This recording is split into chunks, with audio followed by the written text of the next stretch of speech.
ओम नमो भगवते वासुदेवाय नमः। जय श्री कृष्ण। भगवान श्री कृष्ण देश और दुनिया की कोरोना से रक्षा करेंगे।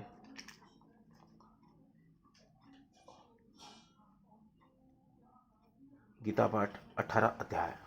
अर्जुन बोले, हे महाबाहु, हे अंतर्मयीन, हे वासुदेव, मैं संन्यास और त्याग के तत्व को पृथक पृथक जानना चाहता हूँ। श्री भगवान बोले, कितने ही पंडित जन तो काम में कर्मों के त्याग को संन्यास समझते हैं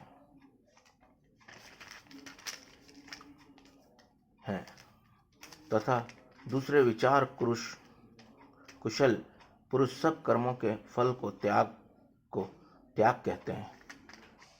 कई एक विद्वान ऐसा कहते हैं कि कर्म मात्र दोष युक्त है, इसलिए त्यागने के योग्य है, और दूसरे विद्वान ये कहते हैं कि यज्ञ, दान और तप रूप कर्म त्यागने योग्य नहीं है।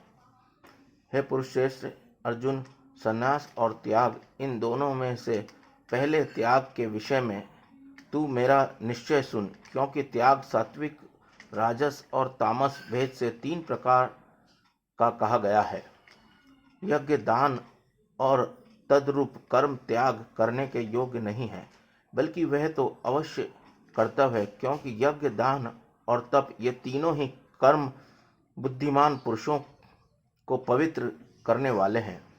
इसलिए हे पार्थ, इन यज्ञ, दान और तपरूप कर्मों को तथा और संपूर्ण कर्तव्य कर्मों को आसक्ति और फलों का त्याग करके अवश्य करना चाहिए। यह मेरा निश्चय किया हुआ उत्तम मत है।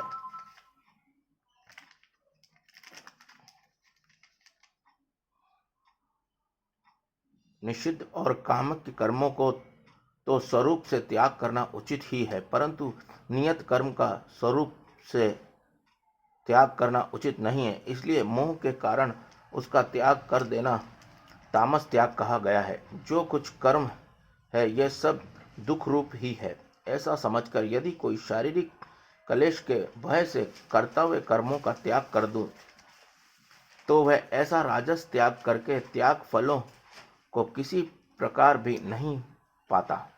हे अर्जुन, जो शास्त्र विहीन कर्म कर्तव्य है, इसी भाव से आसक्ति और फल का त्याग करके किया जाता है, वही सात्विक त्याग माना गया है। जो मनुष्य अकुशल कर्म से तो दोष नहीं करता और कुशल कर्म से आसक्त नहीं होता, वह शुद्ध सात्व गुण से युक्त पुरुष संशय रहित बुद्धिमान और सच्चा त्यागी है।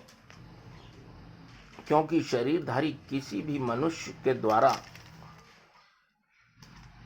संपूर्णता से सब कर्मों का त्याग किया जाना शक्य नहीं है। इसलिए जो कर्मफल का त्यागी है वही त्यागी है, यही कहा जाता है। कर्मफल का त्याग ना करने वाले मनुष्य को कर्मों का तो अच्छा, बुरा और मिला हुआ ऐसे 3 प्रकार का फल मरने के पश्चात अवश्य होता है, किंतु कर्मफल का त्याग कर देने वाले मनुष्य के कर्मों का फल किसी काल में भी नहीं होता। हे महाबाहु, संपूर्ण कर्मों की सिद्धि के 5 हेतु कर्मों का अंत करके लिए उपाय बतलाने वाले सांख्य शास्त्र में कहे गए हैं, उनको तू मुझसे भली भांति जान। इस विषय में अर्थात कर्मों की सिद्धि में अधिष्ठान और कर्ता तथा भिन्न भिन्न प्रकार के कारण एवं नाना प्रकार की अलग अलग चेष्टाएं, और वैसे ही 5वां हेतु देव, मनुष्य मन, वाणी और शरीर से शास्त्रानुकूल अथवा विपरीत जो कुछ भी कर्म करता है उसके ये 5 कारण हैं।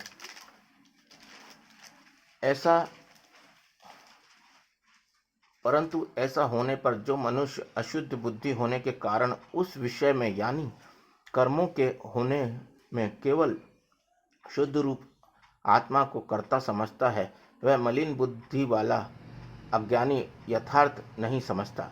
जिस पुरुष के अंत कारण में मैं करता हूँ ऐसा भाव नहीं है, तथा जिसकी बुद्धि सांसारिक पदार्थों में और कर्मों में लिपायमान नहीं होती, वह पुरुष इन सब लोगों को मारकर भी वास्तव में ना तो मरता है और ना ही पाप से बनता है।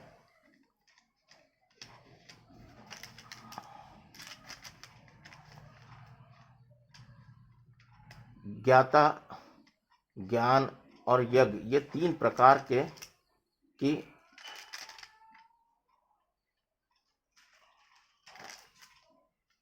कर्म प्रेरणा और कर्ता, कारण तथा क्रिया, ये 3 प्रकार के कर्म संग्रह हैं। गुणों की संख्या करने वाले शास्त्र में ज्ञान और कर्म तथा कर्ता गुणों के भेद से 3 प्रकार के ही कहे गए हैं। उनको भी तू मुझ में भली भांति सुन।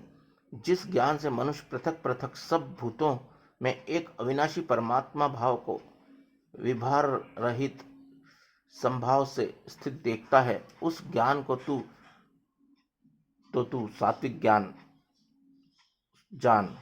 किंतु जो ज्ञान अर्थात जिस ज्ञान के द्वारा मनुष्य संपूर्ण भूतों में भिन्न भिन्न प्रकार के नाना भावों को अलग अलग जानता है, उस ज्ञान को तू राजस जान।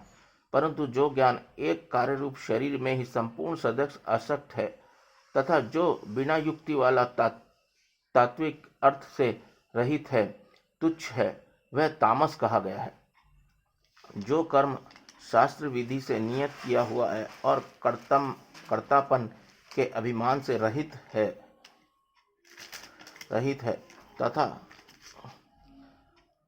फल ना चाहने वाले पुरुष द्वारा बिना राग द्वेष किया गया है, वह सात्विक कहा गया है। परंतु जो कर्म बहुत परिश्रम से युक्त होता है तथा भोगों को रचने वाले पुरुष द्वारा या अहंकार युक्त पुरुष द्वारा किया जाता है, वह कर्म राजस कहा गया है। जो कर्म परिणाम हानि, हिंसा और सामर्थ्यों को न विचार कर केवल अज्ञान से आरंभ किया जाता है, वह तामस कहा जाता है। जो कर्ता सहग रहित, अहंकार रहित के वचन बोलने वाला, धैर्य और उत्साह से युक्त तथा कार्य से सिद्ध होने और न होने में हर्ष शोकादि विकारों से रहित है, वह सात्विक कहा जाता है। जो कर्ता आसक्ति से युक्त कर्मों फलों को चाहने वाला और लोभी है तथा दूसरों को कष्ट देने के स्वभाव वाला, अशुद्धचारी और हर्ष शोक से लिप्त है, वह राजस कहा जाता है। जो कर्ता आयुक्त, शिक्षा से रहित, घमंडी, धूर्त और दूसरों की जीविका को नाश करने वाला तथा शोक करने वाला, आलसी और दीर्घसूरी है, वह तामस कहा जाता है। हे धनंजय, अब तू बुद्धि का और धृति का भी गुणों के अनुसार 3 प्रकार का भेद मेरे द्वारा संपूर्णता से विभाग पूर्वक कहा जाने वाला सुन। हे पार्थ, जो बुद्धि प्रवृत्ति मार्ग और निवृत्ति मार्ग, कर्तव्य और अकर्तव्य को, भय और अभय को तथा बंधन और मोक्ष को यथार्थ जानती है, वह बुद्धि सात्विक है। हे पार्थ, मनुष्य जिस बुद्धि द्वारा धर्म और धर्म की तथा कर्तव्य और कर्तव्य को भी यथार्थ नहीं जानता, वह बुद्धि राक्षसी है। अर्जुन, तू तमोगुण से घिरी हुई बुद्धि अधर्म को भी यही धर्म है ऐसा मान लेती है तथा इस प्रकार अन्य संपूर्ण पदार्थों को भी विपरीत मान लेती है, वह बुद्धि तामसी है। हे पार्थ, जिस अव्यभिचारिणी धारण शक्ति से मनुष्य ध्यान योग के द्वारा मन, प्राण और इंद्रियों की क्रियाओं की धारण करता है, वह धृति सात्विक की है। परंतु हे प्रथापुत्र अर्जुन, फल की इच्छा वाला मनुष्य जिस धारण शक्ति के द्वारा अत्यंत आसक्ति के धर्म, अर्थ और कर्मों को धारण करता है, वह धारण शक्ति राजसी है। हे पार्थ, दुष्ट बुद्धि वाला मनुष्य जिस धारण शक्ति के द्वारा निंद्रा, भय, चिंता और दुखों को तथा उत्तमता को भी नहीं छोड़ता अर्थात धारण किए रहता है, वह धारण शक्ति तामसी है। हे भरत श्रेष्ठ, अब 3 प्रकार के सुख को भी तू मुझसे सुन। जिस सुख में साधन मनुष्य भजन, ध्यान और सेवादि के अभ्यास से रमण करता है और जिससे दुख के अंत को प्राप्त होता है, जो ऐसा सुख है वह आरंभ काल में यद्यपि विष के तुल्य प्रतीत होता है, परंतु परिणाम में अमृत के तुल्य है। इसलिए वह परमात्मा विषयक बुद्धि के प्रमाद से उत्पन्न होने वाला सुख सात्विक कहा गया है। जो सुख विषय और इंद्रियों को संयोग से होता है वह पहले भोग काल में अमृत के तुल्य प्रतीत होने पर भी परिणाम में विषय के तुल्य है। इसलिए वह सुख राजस कहा गया है। जो सुख भोग काल में तथा परिणाम में भी आत्मा को मोहित करने वाला है वह सुख निद्रा, आलस्य और प्रमाद से उत्पन्न सुख तामस कहा गया है। पृथ्वी में या आकाश में तथा देवताओं में तथा इनके सिवा और कहीं भी ऐसा कोई भी सत्व नहीं है जो प्रकृति से उत्पन्न इन तीनों गुणों से रहित हो। हे परंतप ब्राह्मण, क्षत्रिय और वैश्यों के तथा शूद्रों के कर्म स्वभाव से उत्पन्न गुणों द्वारा विभक्ति किए गए हैं। अंत कारण निग्रह करना, इंद्रियों को दमन करना, धर्म पालन के कष्ट सहना, बाहर भीतर शुद्ध रहना, दूसरों के अपराधों को क्षमा करना, मन, इंद्रियों और शरीर को सरल रखना, वेद शास्त्र, ईश्वर और परलोक आदि में श्रद्धा रखना, वेद शास्त्रों का अध्ययन अध्यापन करना और परमात्मा के तत्वों का अनुभव करना, ये सब ही ब्राह्मण के स्वाभाविक कर्म हैं। शूरवीरता, तेज, शौर्य, चतुरता और युद्ध में न भागना, दान देना और स्वाभिभाव, ये सब के सब ही क्षत्रिय के स्वाभाविक कर्म हैं। खेती, गोपालन और क्रय विक्रय रूप सत्य व्यवहार ये वैश्य के स्वाभाविक कर्म हैं तथा सब वर्णों की सेवा करने शूद्र का भी स्वभाव कर्म है। अपने अपने स्वाभाविक कर्मों का तत्परता से लगा हुआ मनुष्य भगवत प्रति स्वरूप परम सिद्धि को प्राप्त हो जाता है। अपने स्वाभाविक कर्मों में लगा हुआ मनुष्य जिस प्रकार से कर्म करके परम सिद्धि को प्राप्त होता है, यह विधि को तू सुन। जिस परमेश्वर से संपूर्ण प्राणियों की उत्पत्ति हुई है और जिससे यह समस्त जगत व्याप्त है, उस परमेश्वर अपने स्वाभाविक कर्मों द्वारा पूजा करके मनुष्य परम सिद्धि को प्राप्त हो जाता है। अच्छी प्रकार आचरण किए हुए दूसरे धर्म से गुण रहित भी अपना धर्म श्रेष्ठ, क्योंकि स्वभाव से नियत किए हुए स्वरूप धर्म कर्म को करता हुआ मनुष्य पाप को नहीं प्राप्त होता है।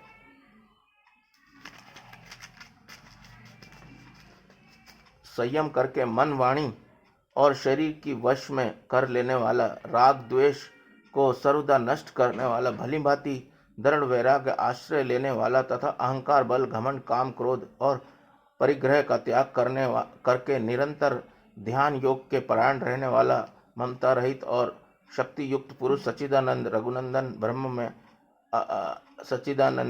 ब्रह्म में अभिन्न भाव से स्थित होने का पात्र होता है। फिर भी सच्चिदानंद ब्रह्म में एक ही भाव से स्थित प्रसन्न मरण वाला योगी ना तो किसी के लिए शोक करता है और ना ही किसी को की आकांक्षा ही करता है। ऐसा समस्त प्राणियों का संभाव वाला योगी मेरी परिभक्ति को प्राप्त होता है।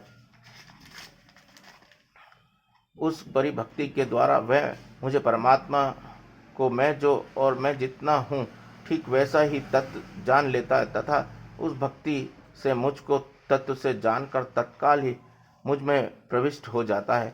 मेरे परायण हुआ कर्मयोगी तो संपूर्ण कर्मों सदा करता हुआ भी मेरी कृपा से सनातन अविनाशी परम पद को प्राप्त होता है।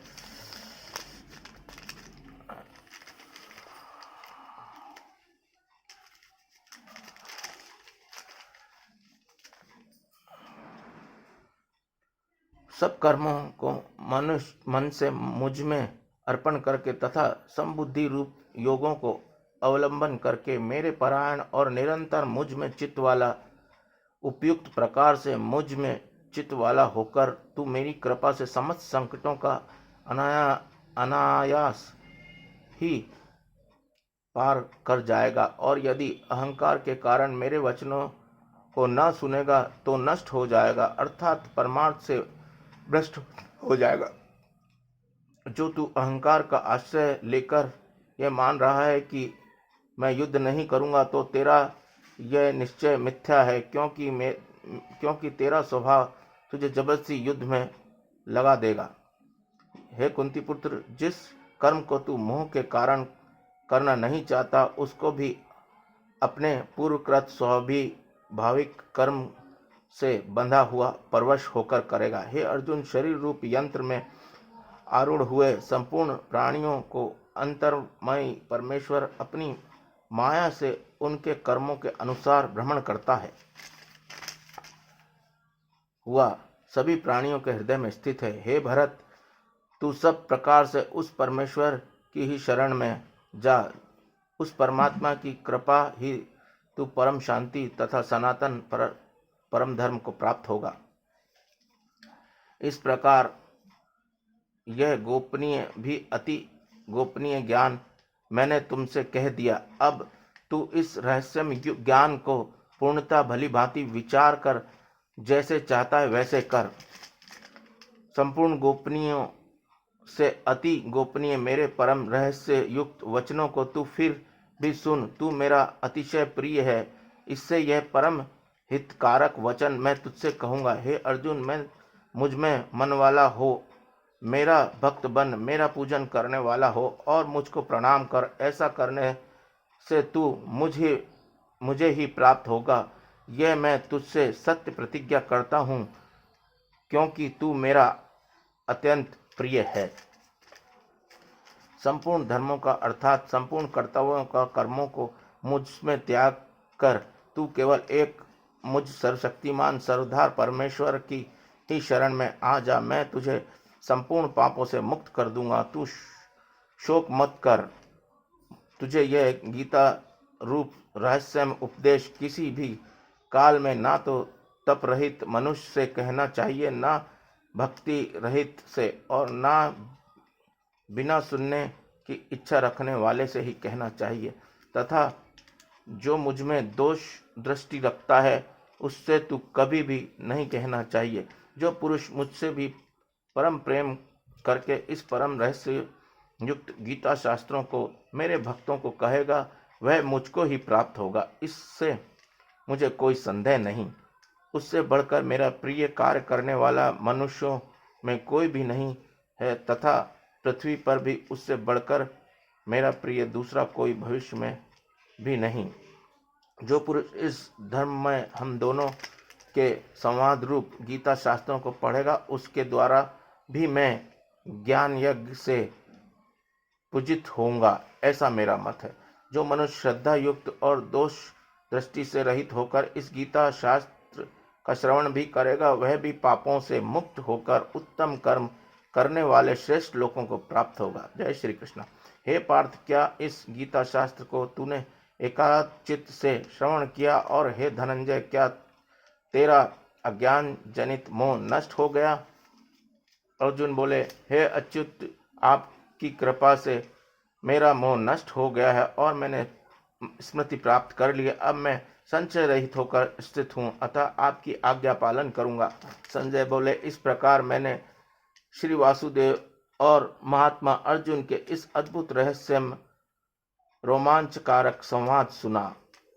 श्री व्यास जी की कृपा से दिव्य दृष्टि पाकर मैंने इस परम गोपनीय योग को अर्जुन के प्रति कहते हुए स्वयं योगेश्वर भगवान श्री कृष्ण के प्रत्यक्ष सुना। हे राजन, भगवान श्री कृष्ण और अर्जुन के इस रहस्य में कल्याणकारक और अद्भुत संवाद को पुनः पुनः स्मरण करके मैं बार बार हर्षित हो रहा हूँ। हे राजन, श्री हरि के उस अत्यंत विलक्षण रूप को मैं पुनः पुनः स्मरण करके मेरे चित्त में महान आश्चर्य होता है और मैं बार बार हर्षित हो रहा हूँ। हे राजन, जहाँ योगेश्वर भगवान श्री कृष्ण और जहाँ गांडीवधारी अर्जुन है, वहीं पर श्री विजय विभूति और अचल नीति है, ऐसा मेरा मत है। जय श्री कृष्ण। ओम नमो भगवते वासुदेवाय नमः। ओम नमो भगवते वासुदेवाय नमः। ओम नमो भगवते वासुदेवाय नमः। भगवान श्री कृष्ण देश और दुनिया की कोरोना से रक्षा करेंगे। जय श्री कृष्ण। जय श्री कृष्ण। जय श्री कृष्ण। जय श्री कृष्ण।